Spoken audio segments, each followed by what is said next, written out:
Vamos abrir a palavra de Deus na primeira carta que Paulo escreveu aos Coríntios, capítulo 14. Primeira carta de Paulo aos Coríntios, capítulo 14. Eu vou ler o versículo 1. Assim que você encontrar, observa se tem alguém perto de você sem o Evangelho. E se tiver alguém sem a palavra de Deus perto de você, se aproxime e divida a leitura da palavra com essa pessoa. Primeira carta aos Coríntios, capítulo 14, verso 1. Acharam?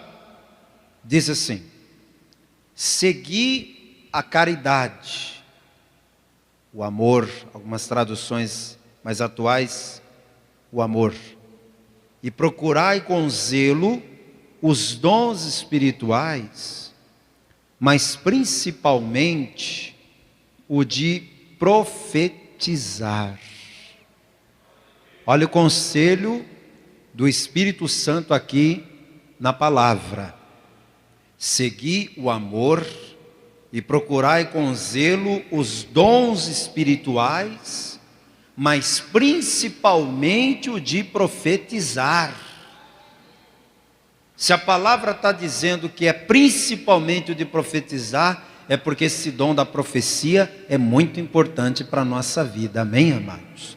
Eu vou ler mais uma vez e quero ouvir toda a igreja repetindo em seguida, bem alto e bem forte: segui o amor e procurai com zelo os dons espirituais, mas principalmente o de profetizar, mas principalmente o de profetizar. Quantos creem que Deus vai falar conosco nessa noite? Seu coração está aberto para receber a palavra de Deus? Então desocupe as mãos. Vamos dar uma linda salva de palmas para esta palavra. E enquanto você está aplaudindo, vai dizendo glória a Deus, vai aplaudindo e dando glória, aplaude e glorifica, aplauda e exalte, exalte aquele que é digno de ser exaltado e adorado. Senhor nosso Deus e nosso Pai, vem falar conosco nesta noite. A tua igreja anseia por ouvir a tua voz. O homem não tem nada para falar, eu me esvazio de mim mesmo. Vem agora o teu Espírito e tome a boca do pregador, tome os lábios do mensageiro. Que a tua palavra, meu Pai, uma vez enviada, ela vá e produza resultado para o qual está sendo mandada, em nome de Jesus, amém. Diga amém, Jesus. Pode sentar, por gentileza. Hoje nós vamos aprender a respeito do dom da profecia. E é muito importante que você tome nota do que você vai ouvir. Entenda com maturidade, porque, infelizmente, há muita desinformação acerca desse dom da profecia. Há muita meninice envolvendo esse dom de profecia, a ponto de levar muitos cristãos a nem sequer acreditarem mais nesse dom. Mas o dom da profecia existe, então vamos partir desse pressuposto: o dom da profecia existe. Diga comigo: o dom da profecia existe. Avisa o irmão do lado aí: o dom da profecia existe. Porque tem gente que talvez acha que esse dom nem existe. Mas ele existe sim. Agora, o que não existe é o que muita gente anda chamando de profecia, quando na verdade não é. Então é importante que você ouça essa palavra com atenção, e eu vou ser objetivo e direto na mensagem de hoje, e te entregar tudo aquilo que o Espírito Santo tem para a tua vida hoje. Então vamos lá. O que é uma profecia? Uma profecia é uma mensagem vocal, é uma palavra falada, uma mensagem revelada, uma elucidação, uma verbalização de algo que Deus me mostrou em sonho, em visão ou pela própria palavra. É por isso que o dom da profecia, ele está na categoria dos dons vocais, porque necessariamente uma profecia envolve a fala. E eu acho que é aí que mora o perigo, né? Porque de tanto falar na hora errada, muitas pessoas acabam fazendo mau uso das palavras e até os dons espirituais ficam prejudicados. O dom da profecia necessariamente envolve fala. Deus mostra alguma coisa em sonho, mas a profecia só é profecia quando eu falo. A profecia só é profecia quando aquilo que eu vi, que eu sonhei, que Deus me mostrou, eu falo para alguém. Então, se eu não tiver a direção do Espírito Santo na hora de falar, eu corro o risco de entregar não uma profecia, mas, como eu brinco dizendo, uma profetada. Já ouviu falar em profetada? É aquela profecia que de Deus não tem nada. Aquela profecia que é da carne, que é a pessoa que está falando. E nós estamos vivendo uma geração de pessoas tão sem temor, que tem gente que fala em nome de Deus, quando Deus não falou, e não fica nem vermelho. Fala em nome de Deus sem que Deus tenha falado, e como se nada tivesse acontecido, como se estivesse tudo bem. Eu tenho que te ensinar a ter temor de Deus. Jamais abra a tua boca para dizer o que Deus não diz. Quem ouviu que o Espírito Santo está me usando para falar? Não abra a tua boca para dizer que Deus falou, quando é você que está falando. Quem estava aqui quarta-feira passada? Nós aprendemos quarta passada que existe o dom de discernir os espíritos, que é exatamente você identificar quando é o Espírito de Deus que está usando a pessoa, quando ela está falando por sua própria conta e quando ela está sendo usada pelo diabo. Nem sempre a pessoa que abre a boca e fala está falando da parte de Deus. É necessário distinguir. Tanto é que eu ia pregar primeiro sobre a profecia e depois sobre o discernimento, mas de propósito inverti a ordem. Para que você, quando recebesse esse dom da profecia, você já tivesse o discernimento primeiro. O discernimento espiritual já está sobre a tua vida, amém? Você recebeu isso aqui. Agora, discernir a profecia é a missão que Deus tem nos dado hoje. Pastor, mas como que eu posso saber quando que aquela mensagem profética que está sendo entregue é de Deus ou não é? Porque o maior medo da gente é pecar contra o Espírito Santo. Você sabe que Jesus disse que a blasfêmia contra o Espírito Santo é um pecado que não será perdoado jamais. Então, às vezes, o cristão, ele recebe tudo que dizem que é de Deus, por medo de pecar contra o Espírito Santo. Mas você tem recursos dentro da palavra de Deus para identificar quando aquela mensagem é uma profecia bíblica e quando não é profecia bíblica, quando é algo da própria pessoa. Então eu quero que você, no capítulo 14, grife aqui o versículo 3, porque o versículo 3 é a chave para você entender o que é a profecia bíblica. 1 Coríntios capítulo 14, versículo 3. Mas o que profetiza, fala aos homens para edificação, exortação e consolação. Repitam comigo: edificação, exortação, consolação. Mais uma vez para memorizar: edificação, exortação e consolação. A profecia bíblica se enquadra dentro disso aqui. Quando você recebe uma mensagem profética da parte de Deus, seja você recebendo ou você entregando, o critério que se enquadra a profecia bíblica é esse aqui: edificar, exortar e consolar. Fugiu desses 3 pilares, não receba, porque não é de Deus. Quem entendeu, levanta a mão.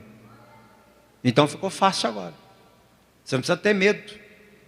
Eu estou pecando contra o Espírito Santo se eu rejeitar uma palavra que me entregaram. Se eu recebi uma palavra, ouvi, uma palavra, mas não me edificou, não me exortou, não me consolou, ela não se enquadrou dentro do parâmetro da palavra de Deus. Eu não vou dizer amém para essa profecia. Eu não vou dar crédito a essa profecia. Pastor, mas será que tem crentes entregando profecias por aí que não sejam de Deus? Será? Lá na sede nacional tem um membro, senta na primeira cadeira, desde que o pastor João Ribeiro fundou a Paz e Vida. Não morre não, velho, deve ter uns 100 anos já. E quando o pastor fala alguma coisa assim, ele olha o pastor e fala: será? Será que tem gente na igreja entregando profecia da carne por aí? Será? Hein? Imita o Ed pro irmão do lado aí, fala para ele: será? Se eu te disser que tem, Onde, pastor? Onde que tem isso?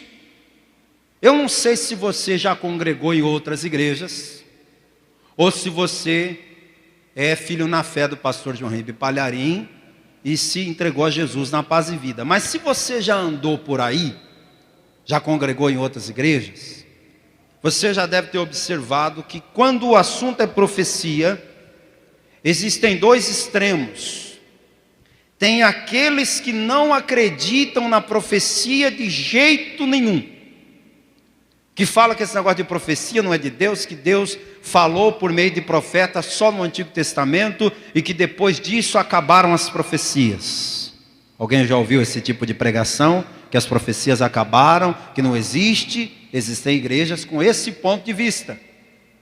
E por outro lado, existem igrejas que exaltam tanto a profecia que o auge do culto não é quando alguém entrega a vida para Jesus. O auge do culto não é quando a palavra é pregada, quando o louvor é feito. O auge do culto é quando o pastor, ou o missionário, ou a missionária, ou a irmã do círculo de oração aponta para alguém do culto e fala: ei, varão, você aí, ó você. Deus mandou dizer para você. Isso aí é o auge. Em alguns cultos, quando se levanta alguém para entregar uma profecia, aí o povo vibra. Aí todo mundo para ver aquilo ali, é o espetáculo. E existem igrejas onde o culto se resumiu a isso, a entrega de profecia. Acabou a pregação para salvação, pregação para arrependimento não tem, louvor que exalta o nome do Senhor, muito pouco. Qualquer outra coisa é secundário. O importante é a profecia. E qual que é a propaganda que se faz desse tipo de culto? Vamos lá no culto da igreja tal dia, porque lá tem um pastor que revela. Então, são 2 extremos perigosos. Em qualquer área da vida, o extremo é perigoso. Você não deve ser um crente extremista que não acha, que não acredita em profecia, porque a profecia existe, o dom da profecia existe, está na Bíblia e Deus não aboliu. Mas você também não pode ser aquele que vive em busca de profecia. Tem gente que está tão desesperado atrás de profecia, que vai no monte para buscar a Deus, para orar, para botar a cara no pó e se humilhar. Não, para ir lá para receber uma profecia. Você sabia que a maior parte, grande parte das pessoas vão ao monte para isso? Eu sei do que eu estou falando. E o monte é a terra de ninguém. Por quê? Porque no monte todo mundo é de Deus, todo mundo é pastor, todo mundo é profeta. Porque é um lugar que é diferente de uma igreja. Na igreja o pastor é autoridade. O pastor bota ordem no culto. Mas e no monte? Quem é que exerce autoridade no monte? Então no monte qualquer um entrega profecia para qualquer um. E eu não estou dizendo isso porque eu seja contra orar em monte. Eu tenho hoje um ministério abençoado por Deus, e muito do que eu estou colhendo hoje, eu plantei no monte, nas madrugadas, orando, buscando a Deus. Mas eu também já vi cada coisa, viu? Já vi cada coisa, meu amigo. Já ouvi cada coisa. Os montes que a gente orava lá em São Paulo, eles são dentro da mata fechada. Se a polícia pegasse a gente ia ter trabalho para explicar, porque a gente tinha que ir com capuz para proteger dos mosquitos, insetos, capa de bota de açougueiro, facão para cortar o mato. Se a polícia pega, hein? Imagina. Sexta-feira de madrugada, um monte de gente andando a pé nesses trajes aí, acho que a gente ia ser preso, né? E a gente saía da igreja depois do culto da sexta-feira, comia alguma coisa e ia a pé para o monte. Ou às vezes pegava um carro, parava na beira da estrada, atravessava a rodovia para entrar num buraquinho que ninguém via e pegava aquela trilha no meio do mato, subia 1 hora, 40 minutos, até chegar num lugar mais descampado e ali orava. A luz era só da lua quando tinha. Tinha que levar uma lanterna boa para não se perder na mata. Era assim que a gente orava lá em São Paulo. Só que aí numa circunstância dessa, você não vê direito. Então você está ali orando, chegou no lugar, tá? Põe a bolsa ali, tá? Põe esse pedido de oração ali, apaga tudo e vamos orar. E nessa aí, vou te contar uma história. Um desses irmãos que foi orar no monte, como de madrugada no meio da mata faz muito frio, geralmente a gente leva um capuz, leva um casaco, um sobretudo. Vocês aqui que moram nesse Nordeste, vocês não sabem nem o que é isso, né? Nunca nem viram isso aí. Mas lá no Sudeste, no Sul, a gente usa isso. E aí o fogo foi caindo, a coisa foi esquentando, e o varão olhou para o lado e falou: rapaz, está quente aqui, deixa eu tirar esse casaco. Aí arrumou um galho. O galho era mais ou menos da minha altura, assim, 1,80 m, pegou esse galho, esse paletó, colocou lá no galho, pendurado. Você já está rindo, é? O galho ficou lá assim, né? Imagina o galho, né? E o paletó lá pendurado. Parecia alguém assim, né? Orando. Aí lá vem o profeta. Aí aponta para o paletó do irmão e começa a entregar a profecia. Eis que eu tenho visto as tuas lágrimas. Eu conheço o teu sofrimento. E começou a entregar tanta profetada. E o dono do paletó estava orando, né? Perdeu até a unção quando viu aquilo. Falou: sangue de Jesus tem poder. Olha lá, ó. Aí foi língua estranha que descia. Ai, mãe, eu estou mudando a tua sorte essa madrugada. E lá, e vai. Até que o irmão falou: vamos acabar com essa palhaçada. Pegou o paletó dele e falou: dá licença aí, varão. Que cena, hein? Que ridículo, né? Coisas do tipo de colocar a mão na barriga daquele irmão mais gordinho e profetizar que é uma menina. Já pensou? Então, nem tudo que dizem que é profecia, amados. Nós temos que vigiar, porque tem muita meninice. Então, quer um conselho? Quer orar? Vem para a igreja. Quer orar? Entra no teu quarto, fecha a tua porta, busca. É diferente quando é o pastor da igreja que está indo para o monte orar pelo povo, interceder, é outra situação. Mas um membro novo convertido que vai orar no monte é um alvo fácil para esse tipo de profeta de meia tigela, que está cheio por aí. Então o que a palavra de Deus diz? Quem profetiza fala aos homens para edificação. O que é edificar?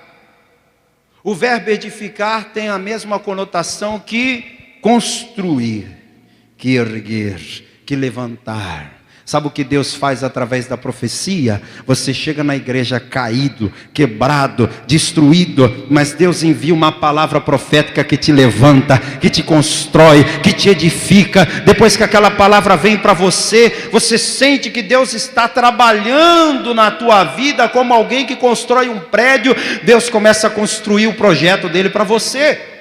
A profecia edifica. A profecia exorta, diz a palavra. E o que é exortar? É aconselhar. Exortar é chamar a atenção. Exortar é mostrar o caminho. Quando Deus te dá uma profecia, seja você recebendo ou você entregando, a profecia tem sempre esse sentido de dar uma direção, de dar um conselho, de mostrar o caminho. O que mais que a profecia faz? Ela consola. E consolação é uma coisa que a gente recebe quando está mal. Já reparou? A gente está triste, abatido, desanimado, pensando em parar. Aí a profecia vem para nos consolar. Eu gosto daquele primeiro capítulo primeiro livro de Reis, capítulo 19, que mostra Elias, o grande profeta de Deus, arrasado, porque tudo que ele tinha feito deu errado. Ele orou, desceu fogo do céu, consumiu o holocausto, os profetas de Baal foram mortos.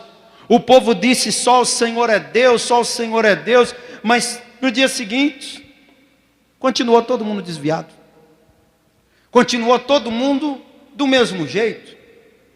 Aquela cena do fogo descendo do céu deixou todo mundo impressionado, mas ninguém mudou de vida por causa daquilo. E a rainha Jezabel ainda ameaçou Elias, falou: eu vou fazer com você o que você fez com os meus profetas.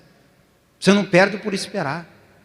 Aquilo deixou Elias arrasado. Elias falou: para mim já deu, eu não quero mais.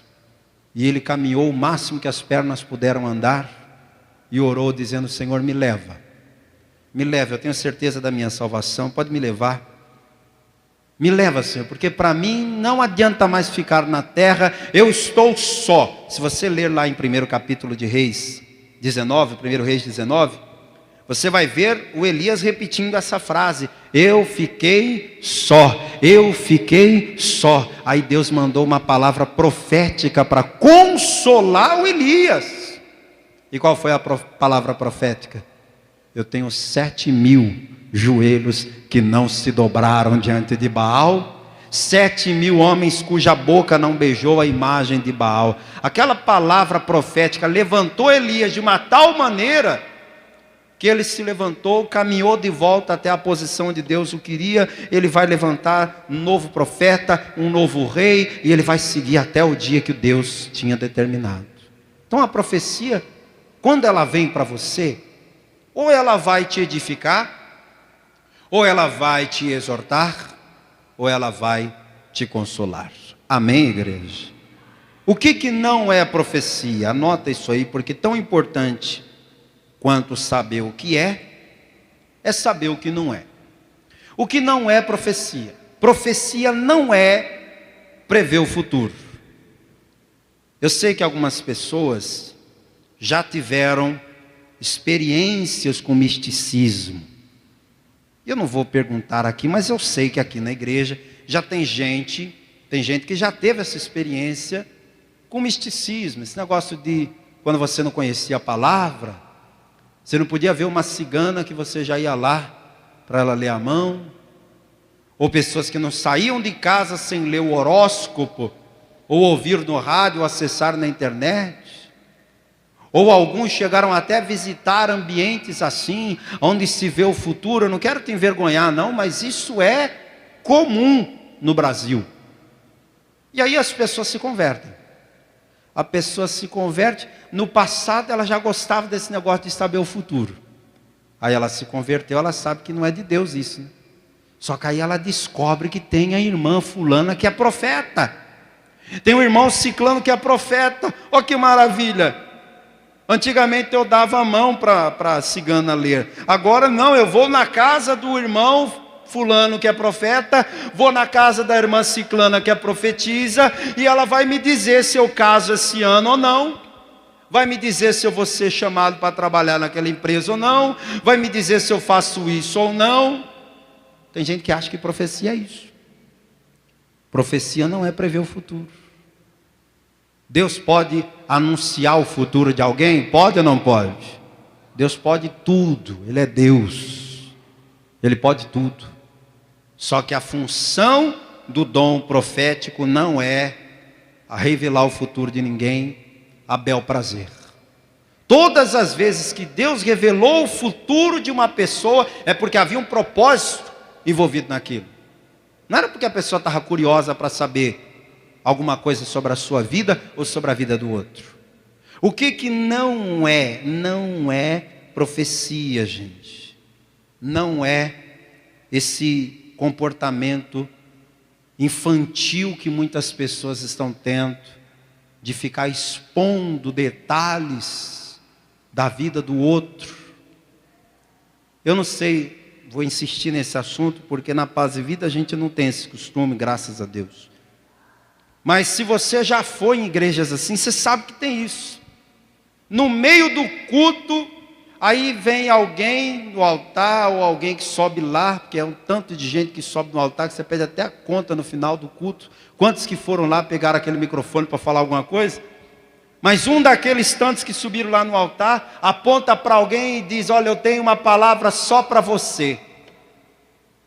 Só que essa palavra só para você é dita no microfone para a igreja inteira ouvir. Faz sentido? Faz. Não, raciocina comigo. Suponha que você diga assim: pastor, eu precisava conversar com o senhor em particular. Tá bom. Eu faço o quê? Eu chamo você aqui no altar, na hora do culto, boto o microfone na tua boca, com a câmera ligada, com live e tudo, e digo: fala. É assim que se faz uma conversa particular? Espera aí, se a conversa é particular, então é particular. Não é para todo mundo ouvir. Quem concorda comigo? Não faz muito sentido dizer que é uma palavra para você, é uma mensagem de Deus para você, e está todo mundo ouvindo. Ora, se a palavra era para uma pessoa, então é a uma pessoa que vai ouvir, e não a igreja inteira. Então, essas coisas que você vai olhando por aí, você começa a ver essa distorção do dom profético. Então vamos para a palavra de Deus para você entender como que a profecia acontece. Vamos comigo no livro de Números. É o 4º livro das Escrituras. A profecia bíblica, ela se manifesta de 3 principais maneiras: visões, sonhos e pela palavra de Deus. Diga comigo: visões, sonhos e pela palavra de Deus. Pastor, visão e sonho não é a mesma coisa? Parece, mas não é. Parece, mas não é. Vamos ver aqui, Números capítulo 12, versículo 6. Isso foi Deus quem disse para Moisés, tá? E disse: ouvi agora as minhas palavras. Se entre vós houver profeta, eu, o Senhor, em visão a ele me farei conhecer, ou em sonhos falarei com ele. Qual é a primeira forma que Deus falou que vai se comunicar com o profeta? Em visão. O que é uma visão? A visão é o seguinte: eu estou aqui de olhos abertos, acordado. Qual que é a visão que eu estou tendo agora? A visão humana que eu estou tendo agora. Eu estou tendo a visão de um auditório, que é o auditório aqui da sede estadual da Paz e Vida, todo mundo sentado, com a Bíblia na mão, com caneta na mão, olhando para mim atentamente e recebendo a palavra de Deus. Essa é a visão que eu estou tendo. Uma visão humana. Se você sair de onde você está e subir aqui onde eu estou, você vai ter a mesma visão que eu estou tendo.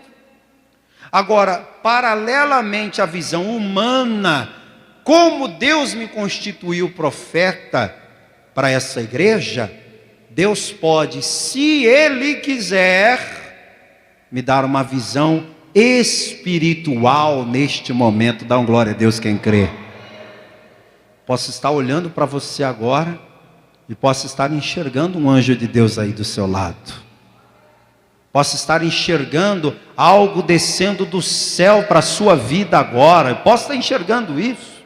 Então visão não necessita que o profeta esteja dormindo. Olha o exemplo de Atos capítulo 16 e veja acontecendo. Veja acontecendo na prática. Atos capítulo 16, verso 9. E Paulo teve de noite uma visão, em que se apresentava um varão da Macedônia, e lhe rogava, dizendo: passa a Macedônia e ajuda-nos. O Paulo não estava dormindo, apesar de ser de noite, ele não estava dormindo, ele estava acordado. E ele viu um homem macedônio, deu para saber por causa das vestimentas dele, né? E o Paulo viu aquele homem macedônio diante dele e ficou olhando. Que visão que é essa? E o homem macedônio dizia para Paulo: passa aqui para a Macedônia e ajuda-nos. Depois dessa frase o homem sumiu da visão de Paulo. Mas quando o homem sumiu da visão de Paulo, veio a interpretação da parte do Espírito Santo para ele. Versículo 10.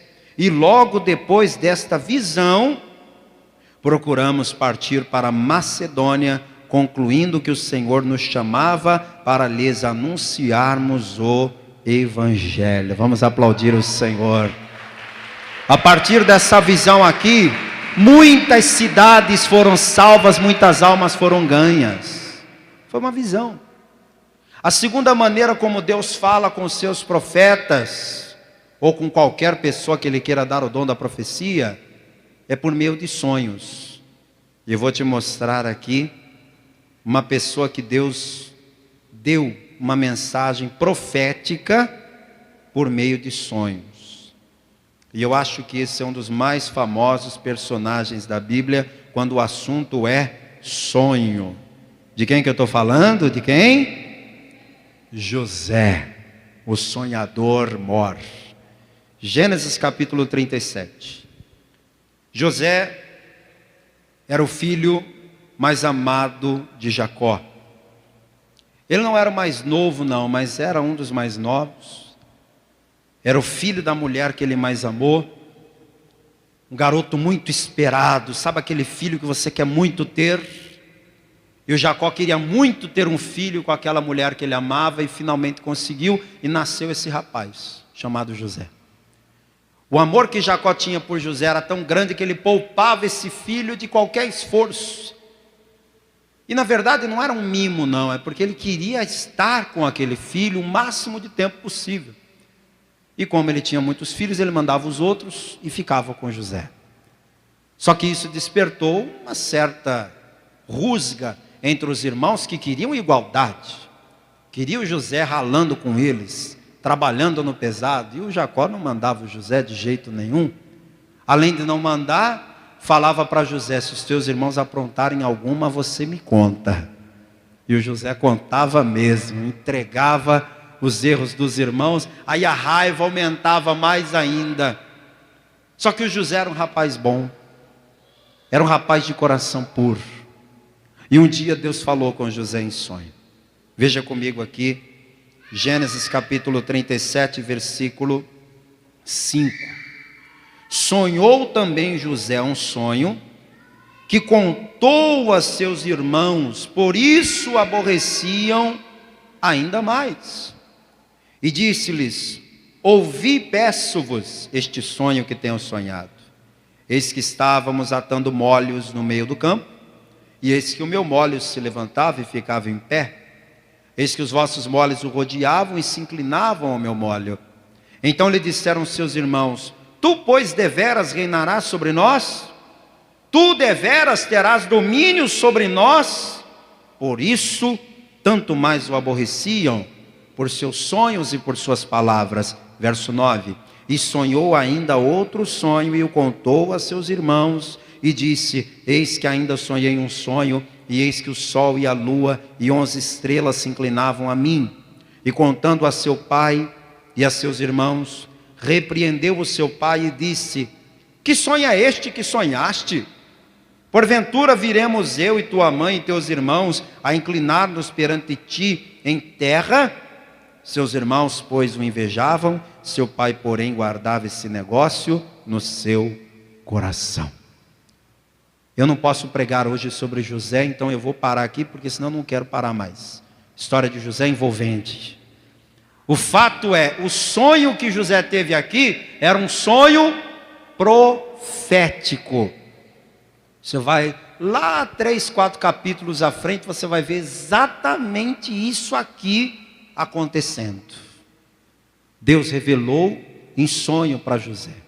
Deus deu uma profecia para José em sonhos. Agora, Deus não mandou José contar o sonho para ninguém. Ele contou porque era boca grande. E ele pagou o preço por isso. E a palavra faz questão de dizer: sonhou José um sonho e contou a seus irmãos, por isso o aborreciam ainda mais. A palavra está deixando claro. Porque ele contou o sonho, os seus irmãos que já tinham inveja dele passaram a ter mais ainda. Então fica um conselho do Espírito Santo para a tua vida. Quando Deus revelar algo para você, quando Deus te contar um segredo, quando Deus te entregar um sonho profético, não saia contando por aí, não. Tem gente que tem um sonho de madrugada, quando acorda não escova nem os dentes, já vai logo contar para alguém. Ah, deixa eu te contar. Deixa eu te contar o que eu sonhei essa noite. E eu sinto que foi de Deus. E às vezes é mesmo. Às vezes é de Deus mesmo. Só que a pessoa vai lá e conta, aí cria um ambiente complicado por causa daquilo. José vai sofrer nos próximos anos por causa desse sonho, até que ele se cumpre. O sonho de José era profético, sim ou não, minha gente? Isso não quer dizer que todos os sonhos que você tem são proféticos. Quem ouviu isso?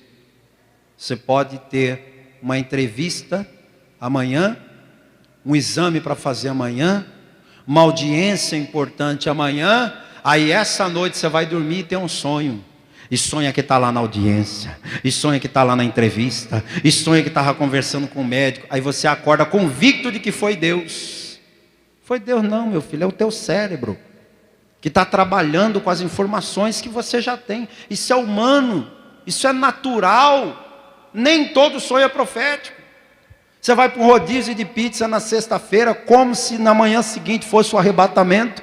Aí tem aquele monte de sonho de cobras e lagartos, e no dia seguinte você acorda. Aí eu vou ligar para o pastor para ele revelar que sonho foi esse que eu tive. Foi comida demais, barriga cheia demais. Tem isso também, sabia? Quando o sonho é profético, Deus fala dentro de você que aquilo ali é uma mensagem. E enquanto você não sabe que mensagem que é aquela, você não descansa. E Deus vai arrumar uma maneira de te dar a interpretação. Ou diretamente para você, ou usando alguém. Quem compreendeu isso? Deus usa visões, Deus usa sonhos. E qual é a terceira maneira de Deus comunicar as mensagens proféticas? Através da sua palavra. Eu quero te mostrar o que escreveu o apóstolo Pedro, segunda epístola de Pedro. Vá comigo lá. Capítulo 1, verso 21. Segunda epístola de Pedro, capítulo 1, verso 21. Porque a profecia nunca foi produzida por vontade de homem algum, mas os homens santos de Deus falaram, inspirados pelo Espírito Santo. Dá um glória a Deus aí, gente. De qual profecia que o apóstolo Pedro está dizendo que ela nunca foi produzida pela vontade de homem, mas foi pela vontade do Espírito? Ele está falando desta profecia aqui. Então deixa eu te falar uma coisa. A fonte profética mais confiável que existe é a palavra de Deus. Repita, a fonte profética mais confiável que existe é a palavra de Deus. Por quê? Porque alguém pode dizer que teve uma visão e na verdade não ter. Porque existe gente que perdeu o temor de tal forma que diz que está vendo coisas que na verdade não está. Aliás, se todo mundo que diz que viu o anjo tivesse visto mesmo, se todo mundo que diz que viu o céu, que viu o trono de Deus, que viu o inferno, que viu o diabo, que viu isso e aquilo, francamente, tem gente que inventa cada história para vender livro, para gravar vídeos, não é? Você tem que tomar cuidado. Nem tudo que se dizem por aí que é visão, de fato existe. Nem todo sonho é profético. Sonhar, qualquer um sonha, gente. Qualquer um pode sonhar qualquer coisa. Não quer dizer que aquele sonho é de fato profético. Então, a fonte visão, ela não é 100% confiável, porque depende de quem teve a visão. A fonte sonho não é 100% confiável, porque o sonho pode ser divino ou pode ser humano. Mas esta fonte aqui, chamada Palavra de Deus, é 100% confiável. Quando você abre esta palavra e lê, você tem certeza que o que está aqui veio de Deus de verdade. Amém, amados? Agora que você já sabe que a profecia tem 3 propósitos. Quais são mesmo os 3 propósitos? Não esperavam por essa, né? Os 3 propósitos quais são? Edificação, exortação e consolação. Agora que você já sabe que a profecia, ela vem por visões, vem por sonhos e vem pela palavra, o que eu vou lhe dizer agora é forte demais. Quando você ouvir uma profecia, você não tem que dizer amém imediatamente. Não faça isso. Pastor, como assim? A profecia chega e eu não vou dizer amém, não? Olha o que disse Paulo, inspirado pelo Espírito Santo, lá no capítulo 14 de Coríntios, onde a gente começou. Só que agora, no versículo 29. Primeira carta aos Coríntios, capítulo 14, versículo 29. Não interprete mal, eu não estou dizendo que você tem que desprezar as profecias, porque desprezar as profecias é apagar o espírito, e é errado, você não deve cometer esse erro. Mas não quer dizer que tudo que disserem para você, olha, Deus está me mandando dizer para você, olha, Deus está me mostrando, que você simplesmente tem que dizer amém, amém, amém, amém, calma. 1 Coríntios 14, 29. E falem 2 ou 3 profetas, e os outros julguem. Observa que o número de profetas é reduzido, percebeu? Quantos profetas? 2 ou 3. Esse dom profético é diferente de você ser usado com profecia. Existe uma pessoa que pode ser usada para entregar uma profecia uma vez na vida. E existe aquele que tem o dom profético, o ministério profético, é completamente diferente. Qualquer pessoa aqui pode ser usada por Deus para profetizar para alguém em alguma circunstância. Agora, quem Deus levantou para o ministério profético é diferente, vai fazer isso como um ofício profético dado por Deus. E Paulo falou que na igreja são 2 ou 3 quem profetizam. Aí a pessoa fala assim, a igreja tinha que ser mais democrática, né? É só o pastor que prega. No máximo, o auxiliar do pastor. No máximo, aquele outro pastor que tem lá. Por que não deixa todo mundo pregar? Por que não deixa todos os obreiros pregarem? Por que não deixa os membros da igreja também pregar? Porque a palavra de Deus diz que 2 ou 3 profetizem, e os outros julguem. Agora, esse julguem aqui, minha gente, não é julgar o profeta. Porque julgar qualquer pessoa que seja, foi condenado por Jesus. Você não me fique olhando com essa cara que você está aí agora e dizendo, não sei não, viu, se esse pastor aí é de Deus mesmo. Não sei não, viu? Você sabe que o ser humano tem a mania de julgar pela aparência, né? Agora não, você já me conhece, já está cansado de me ver aqui. Mas quando a gente chega assim na igreja a primeira vez, o povo dá aquela olhada assim de cima e embaixo, deixa eu ver se esse pastor é de Deus.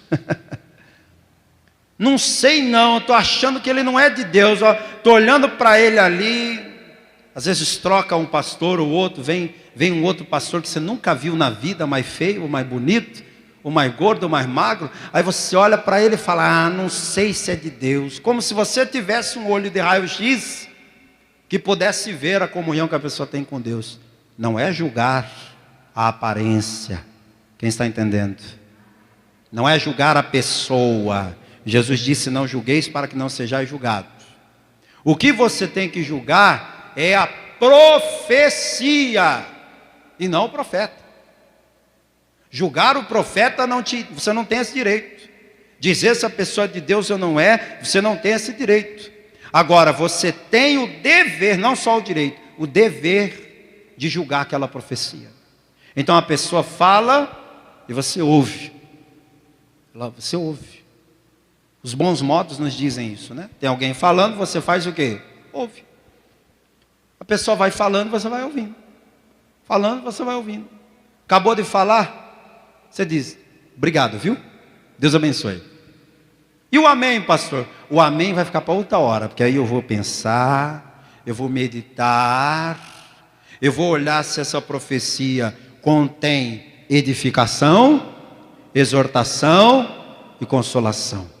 Se edificou, se exortou, se consolou, amém. Eu recebo essa palavra porque ela está alinhada com a profecia maior de todas, que é a palavra de Deus.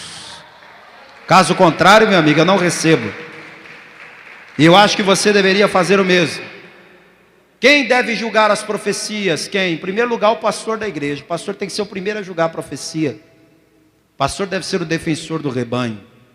Mas e quando a profecia não é entregue dentro da igreja? Quando a profecia é entregue para você em particular, fora do ambiente da igreja, e aí? E aí você tem que ter aquele dom que eu falei semana passada, do discernimento de espíritos, para você receber aquela mensagem e discernir se aquilo veio de Deus para você ou não. E para a gente encerrar, tem mais uma forma de você identificar se a profecia é de Deus ou não. É claro que essa aqui é uma forma de saber a longo prazo, mas não deixa de ser uma outra forma. Vá comigo em Deuteronômio, 5º livro das Escrituras. Deuteronômio capítulo 18, versículo 22. Aliás, eu vou ler desde o 20, eu quero ler desde o 20, porque isso aqui é de arrepiar até o último fio de cabelo. Deuteronômio 18, 20.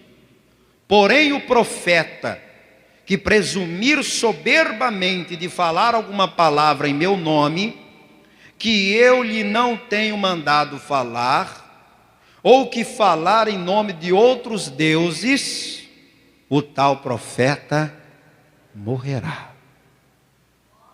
Está vendo como Deus tratava com os falsos profetas naquela época?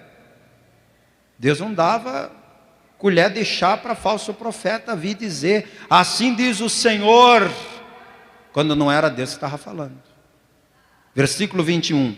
E se disseres no teu coração, como conheceremos a palavra que o Senhor não falou?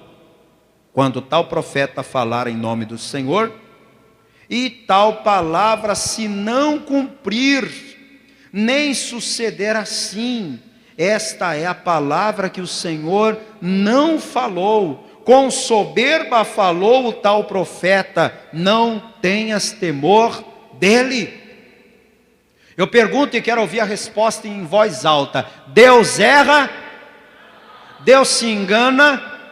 Deus fica equivocado? Deus pede desculpa pelo erro? Então, se teve algum erro, esse erro não foi de Deus. Se teve algum equívoco, imagina Deus fazendo uma errata. Pessoal, estou vindo aqui fazer uma errata para dizer para vocês que na semana passada a gente profetizou equivocadamente. Você consegue imaginar Deus fazendo isso? O que Deus fala que vai fazer, Ele cumpre. Pastor, mas eu ouvi uma profecia e não aconteceu. Aí eu fiquei na dúvida. Sabe aquela pessoa que estava ali entre a vida e a morte no hospital?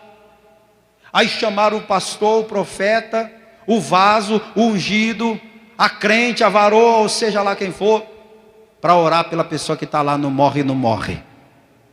Aí a pessoa cheia dela mesma, de Deus que não foi. Olha para a pessoa que está lá convalescendo e manda aquela profetada. Deus está me mostrando ela levantando desse leito de morte e subindo no altar para dar o testemunho. Olha, vai ser lindo o que Deus vai fazer. 2 dias depois a pessoa morre. E aí? Deus que mudou de ideia? Não, eu tinha dito que eu ia sarar, mas eu pensei melhor, acho que ela já viveu bem, né? Ou foi a pessoa que profetizou da própria carne? Então isso é muito sério, viu? É por isso que o dom da profecia é um dom que muitas igrejas nem acreditam mais. E eu acho até que eu tenho que dar um ponto para as igrejas que não acreditam, porque muitas não acreditam de tantas decepções que se vê no mundo cristão, no que diz respeito a esse dom. Mas eu creio que Deus está hoje enviando o seu Espírito sobre nós para despertar o dom profético no meio do seu povo. Tanto aqueles que Deus está levantando para o ministério profético, aqueles que são do altar que Deus escolhe para o ministério profético, mas também tem aqueles que Deus pode escolher para ser profeta lá na tua casa. Levanta a tua mão, Deus pode fazer isso através de você. E você abrir a tua boca e profetizar algo da parte do Espírito Santo, e na hora que você falar, você sentir que Deus te usou, e aquilo que você falar acontecerá para que o nome do Senhor seja glorificado. Oh glória, vamos aplaudir muito e glorificar muito o nome desse Deus. Fica de pé, por favor. A gente poderia falar muito mais sobre esse dom espiritual, mas eu quero agora orar para você receber o dom do Espírito Santo. Sai do seu lugar, por favor, vem todo mundo aqui para frente. A gente mudou a câmera de posição, ela agora está lá atrás, você nem viu, ela está lá. Então agora pode vir todo mundo para frente, porque a gente consegue buscar o Espírito Santo aqui diante do altar. Pode se espalhar aqui pelo altar, que aqui é bem grande. Eu quero que você, se puder, dobrar os joelhos 2 minutinhos comigo. Nós vamos fazer a limpeza da casa, porque o nosso corpo é o templo do Espírito Santo. Esse templo ele tem que estar limpo, né? Você gosta de casa suja? Não, né? Por isso você limpa, varre, passa o pano, lava o chão. Você não gosta de morar numa casa suja, o Espírito Santo também não. Então você vai pedir a Deus para te limpar agora. Faça a tua oração com a mão sobre o coração, com os olhos fechados. Meu Deus e meu Pai Todo-Poderoso, meu Deus, nós estamos de joelhos dobrados agora diante da tua presença. Em primeiro lugar, te agradecendo pela instrução da tua palavra que o Senhor mandou para que a gente seja instruído, porque a vontade do teu Espírito Santo é que acerca dos dons ninguém seja ignorante. Agora, meu Deus, antes de recebermos o teu Espírito Santo, nós precisamos de uma limpeza interior. Eu te peço agora, limpa a mente desta mulher, desse homem. Limpa os olhos, limpa os ouvidos, limpa os lábios, purifica os lábios, como o Senhor fez com Isaías, tirando uma brasa viva do altar e tocando em seus lábios. Faz isso agora com esta pessoa. Oh Deus Todo-Poderoso, purifica o coração, tirando mágoa, rancor, ódio. Purifica a mente, tirando os pensamentos ruins. Purifica as mãos, meu Pai, para que esta pessoa não pratique aquilo que é mal, aquilo que é errado. Purifica os pés desta pessoa, para que cada um aqui possa caminhar firme na tua direção, sem se desviar nem para a direita nem para a esquerda. Meu Deus, que quando esta pessoa ficar de pé agora e começar a buscar o teu Espírito Santo, que desça do céu brasas vivas tiradas do teu altar. Oh meu Deus, que quem está aqui que não é batizado com o Espírito Santo e com fogo, seja batizado agora. Pode ir se levantando, pode ir ficando de pé, igreja.